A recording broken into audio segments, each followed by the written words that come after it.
Hello, beautiful. I hope you are well. Today, I am here to talk about something that I really love with all of my heart. You know the saying that if you do not plan, then you are planning to fail. So today, I want us to plan for the best 2026 ever, right?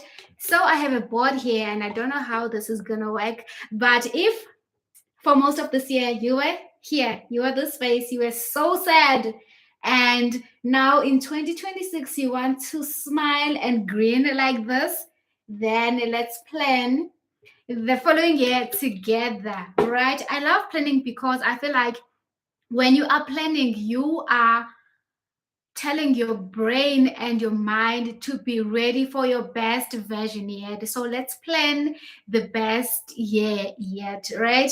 So before we plan, I have my lessons here, right? That I have.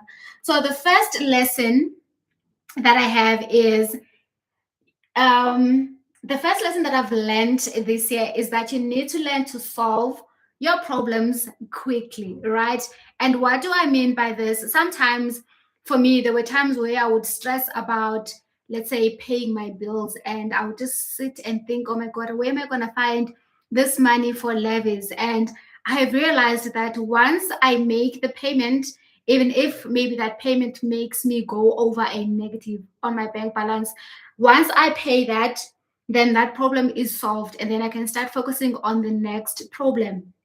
So this is one of the biggest lessons that I've learned. This is that if you have a problem, you need to learn to solve it as quickly as possible. And I think this also applies even when you are trying to do something. For example, at the gym, when I have been scared to start swimming, right? The minute I start doing it, then that problem or that anxiety and that fear goes away. So learn to solve your problems quickly, learn to move quickly, and understand that once you resolve this problem, then the next one is something that you can focus on instead of ruminating and being so stressed about something that you don't even know if it's gonna be so bad or not, right?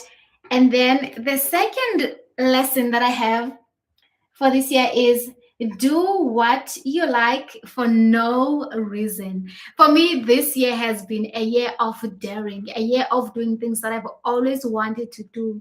Recently, I did scuba diving. It was amazing, and I felt so proud of myself after doing it, right?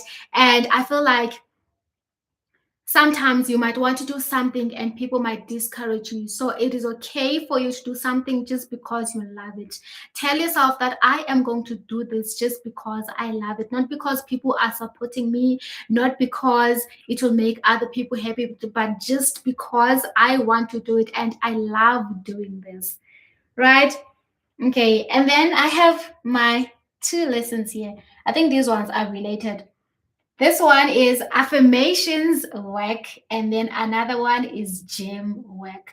But what I have learned when it comes to this is affirmations and gym work with only these two conditions. With affirmations, it does not matter if you wake up in the morning and do your affirmations for 5 minutes a day and then spend the rest of the day complaining. If you do that, your affirmations will definitely not work, right?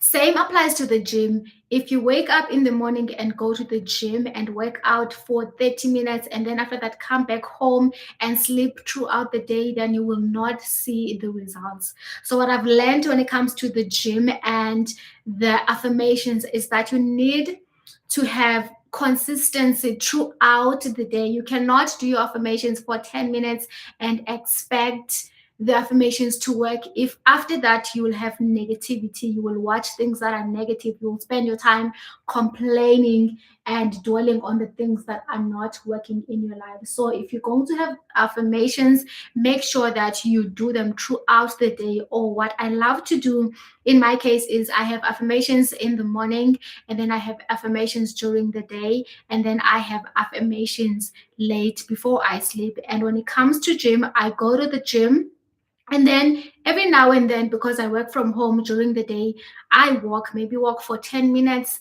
and then after 2 hours walk for another 2 minutes. So it's very important that you know that affirmations and gym are not going to work if you only do them once a day in the morning and then after that you forget about it. And when it comes to gym, also what you eat is very important. You cannot go to the gym and work so hard for 30 minutes and then come back home and eat junk food throughout the day, not drink any water, not take any multivitamins, not take care of your body basically, and expect the gym to work. You have to work with the gym. You have to work with the affirmations. You need to understand that the gym and affirmations are like a lifestyle. Once you start, you need to continue doing it over and over and over again. Right? Okay, and then the next one is your emotions are your navigation. What do I mean by this? It is okay if you are sad. It is okay if you are angry. It is okay if you are disappointed. Whatever emotion that you have, you need to welcome it. For the longest time for me, I used to be ashamed when I am angry. I used to be ashamed if I am sad. It was not easy for me to just express my feelings. Easily, right? So, what I have learned this year is that your emotions are like your navigation. If you are feeling happy, if you're feeling excited, that means that you are aligned mostly with who you are because who you are is love. So, the minute you move away from what you are, maybe let's say you are angry, that is telling you something. So, ask yourself, why am I angry? Did someone invalidate my values? Did someone hurt me? Did someone hurt someone that I love? Why am I angry? Right? And then another thing that I've learned also when it comes to the emotions is that some emotions, I don't want to say they are better than others, but they are closer to love. For an example, it is better for you to be angry than to be depressed. Because when you are depressed, it's like you've lost all the hope. But when you are angry, it means that at least you are getting better, right? But also, I feel like it is better to be sad than to be angry because when you are sad, you are now looking at the situation for what it is and you are disappointed and you're like, oh my God, that was really sad. That was really hurtful for me. Because when it comes to anger, I feel like for me, it was easy to be angry because when you are angry, you have that ego where you're like, okay, I'm going to show them. But when you're sad, you really sit in that emotion and you watch what has happened and you realize that this was really maybe a painful um, thing to happen to you, right? So every time you have emotions, ask yourself, what is it, this emotion trying to tell me? And the closer you are to the emotion of love, the emotion of acceptance, the better you will feel, the better your vibrations will be as well. So let your emotions teach you where you need to go. Let them navigate you, let them direct you. When you are happy also, what I love doing is ask yourself, why are you happy? For me, dancing makes me happy. For me, making these live videos make me happy. Ask yourself, why am I happy? And ask yourself, how can I do more of the things that are going to make me feel this beautiful emotion that I'm experiencing right now? Okay. Okay, let's go to the next one. The next one is really important. Your company matters, right? What do I mean by this? The people that you spend your time with are very important and they're going to help you and shape your beliefs and your thoughts and the way you do things. In the past, I used to be friends with people who did not really like going to gym and they used to make me feel bad for going to the gym on Fridays. But now, the people that I'm close with that go to gym are so obsessed with the gym. When I go to the gym 4 times a week, I feel bad because they go there maybe 6 times a week. They don't mind going to the gym on Sundays. They know that this is a lifestyle. It is not just a once-off thing that you're doing for a season or for an event. It is a lifestyle. So the people that you surround yourself with are going to shape your thoughts, they are going to shape your beliefs, they are going to shape your actions.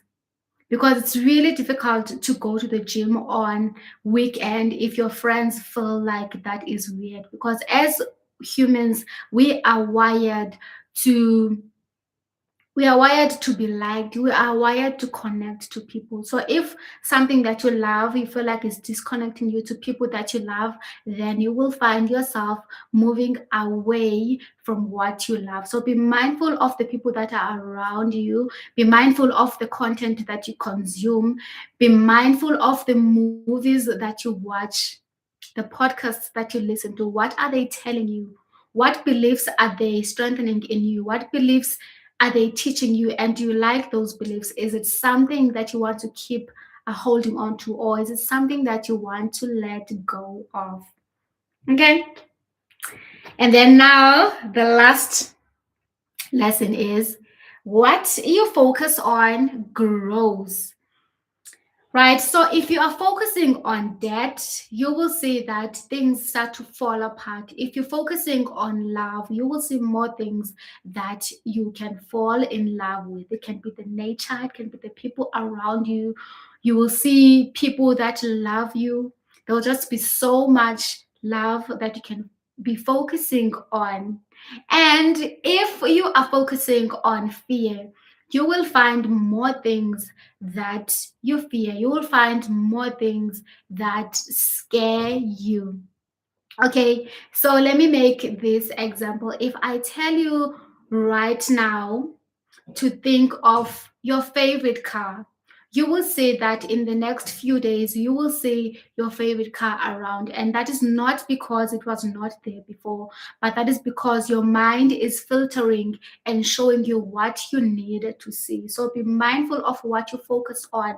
Ask yourself, what am I focusing on today? Ask yourself, this action that I'm about to take right now, is it based on fear or is it based on love? And do more of the things that are based on love, because naturally you come from love. So love is more of who you are, right?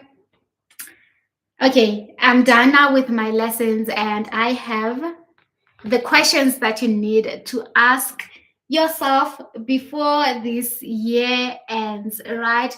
The first question is, what did I do well, right? So many times we want to be so, what is the word? We want to be so hard on ourselves, and we think of the things that failed, we think of the things that we did not do well. But start with this question and ask yourself, what did I do well this year? For me, I am so proud of myself because I went to the gym for 41 weeks um, in a row, right? So ask yourself, what is something that you've done that you're really proud of? This is the time where you need to brag to yourself. Write it down in your journal. What did you do well? Did you maybe commit to going for a trip and you really took it? Did you commit to going to the gym and you really did your best? Did you commit to maybe studying something and then you passed? So write down, what did I do well this year that I'm really proud of? Because when you acknowledge what you've done well, you are teaching your brain that it is okay for you to acknowledge when you do something that is amazing. Before you bash yourself, before you look at your mistakes, be mindful of looking at the things that you did well in and write those things down. Allow yourself to brag. Bragging is not bad. Write down what you did well. Again, the second one is,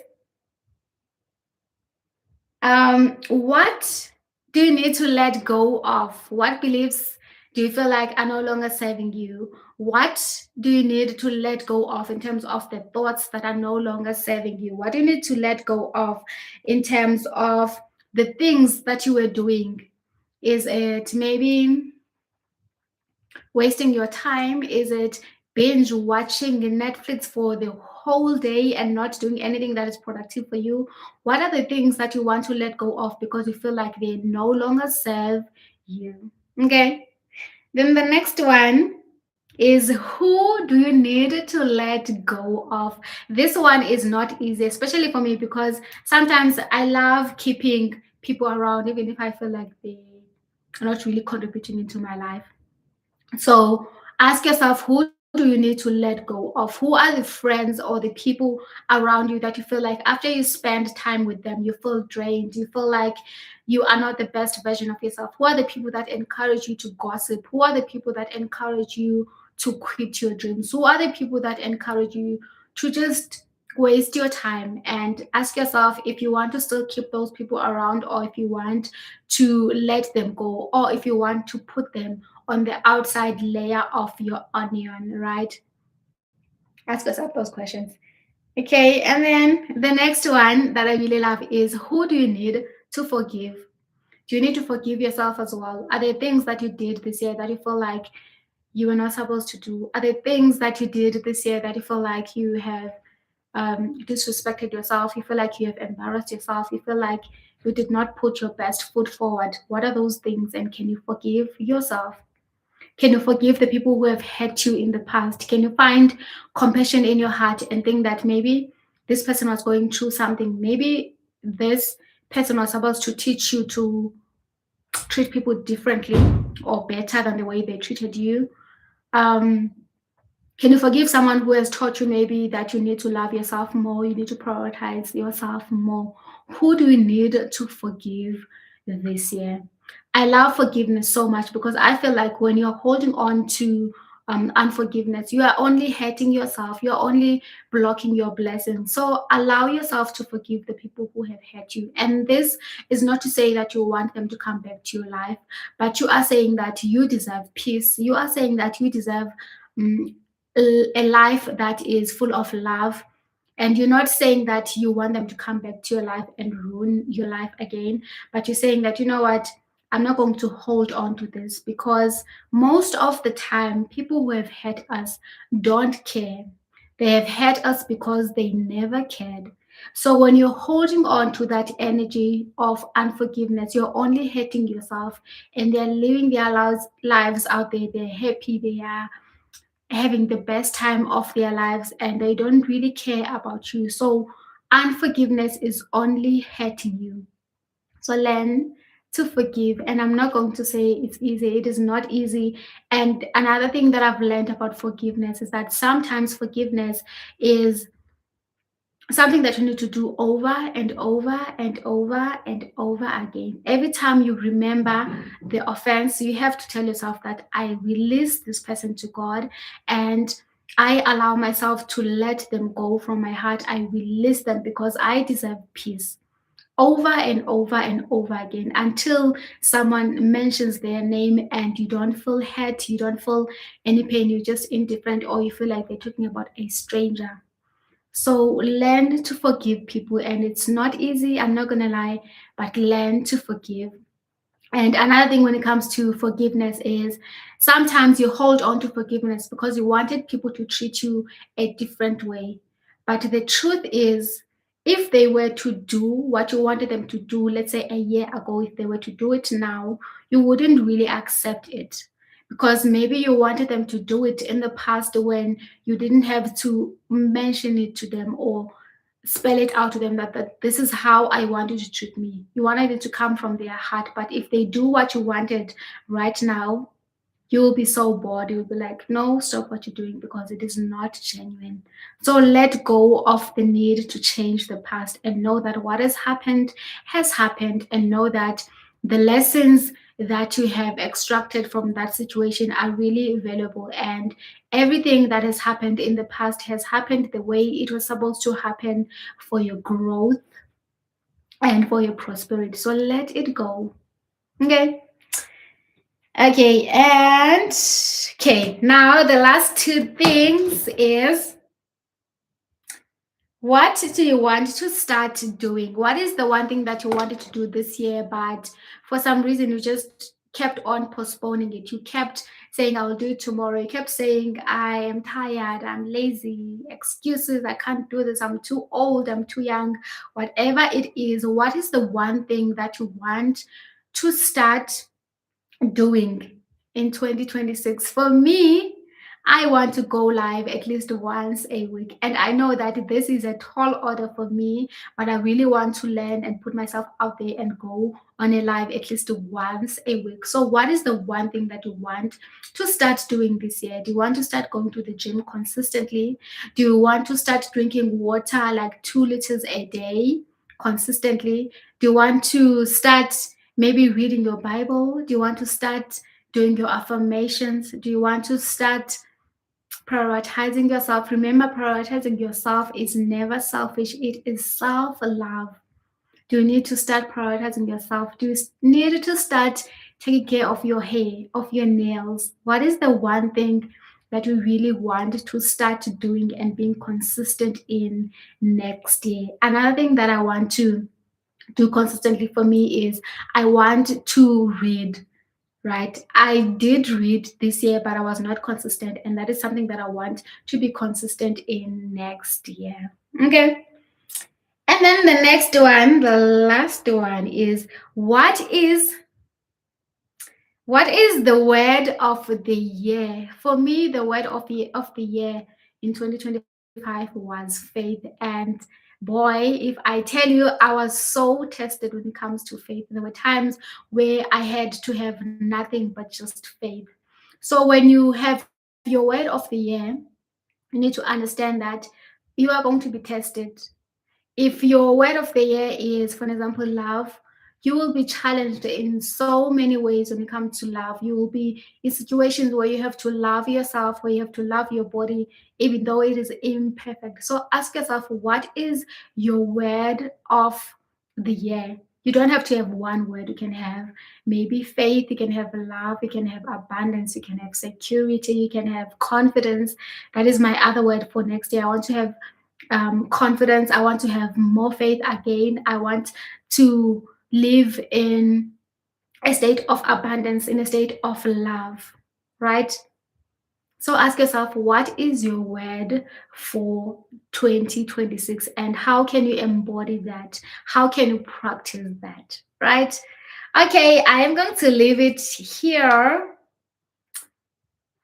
I'm going to leave it here. I hope that you have a beautiful new year. I hope that you have a beautiful Christmas and I love you so much. Let me know in the comment section if you like planning. Do you do the vision boards? Do you do the prayer boards? And how do they work for you? For me, every time I have written something in my notebook, when I come back a year later, I am always shocked at how many prayers have been answered. But I think the trick to this is just to write down your prayers and then let go. Don't be so attached. Don't be so desperate. Just write them down and then let it go. And when you let go, you are saying to God, God, I trust you.